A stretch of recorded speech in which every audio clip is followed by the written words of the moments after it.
ఎప్పుడైతే సూర్యుడికి చంద్రుడికి మధ్య భూమి వస్తుందో అప్పుడు చంద్రగ్రహణం ఏర్పడుతుంది. సూర్యగ్రహణం చూడటానికి స్పెషల్ గ్లాసెస్ అవసరం.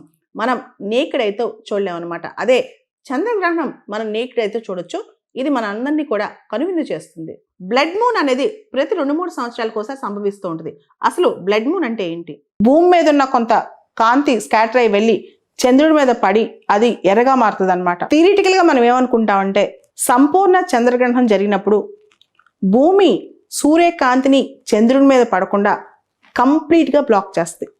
మనందరికి తెలుసు చంద్రుడికి సొంతంగా ప్రకాశించే శక్తి లేదు. సూర్యుడి కాంతి వల్లే చంద్రుడు ప్రకాశిస్తాడు. ఎప్పుడైతే భూమి సూర్యుడికి చంద్రుడికి అడ్డంగా ఉంటుందో అప్పుడు చంద్రుడు మనకు కనిపించడు. ఇదే కదా లూనార్ ఎక్లిప్స్ అంటే. అయితే థియరిటికల్గా ఇదంతా కరెక్ట్, కానీ ప్రాక్టికల్గా సూర్యుడి కాంతి భూమి మీద పడుద్ది. చంద్రగ్రహణం టైంలో కూడా భూమి మీద పడినప్పుడు మనందరికి తెలుసు భూమి బ్లూ కలర్లో, మన ఆకాశం కూడా అప్పుడు బాగా బ్లూ కలర్లో కనిపిస్తూ ఉంటుంది. అయితే ఈ కాంతి కొంత దీని వేవ్ లెంత్ పెరిగి చంద్రుడి మీద పడి ఈ కొంత కాంతి రెడ్ కలర్లోకి వెళ్తుంది అనమాట. ఆ వేవ్ లెంత్లో అప్పుడు చంద్రుడు రెడ్గా కనిపిస్తాడు.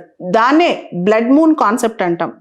ఇది ర్యాలీ స్కాటరింగ్ ఫినామినా ద్వారా జరుగుతుంది.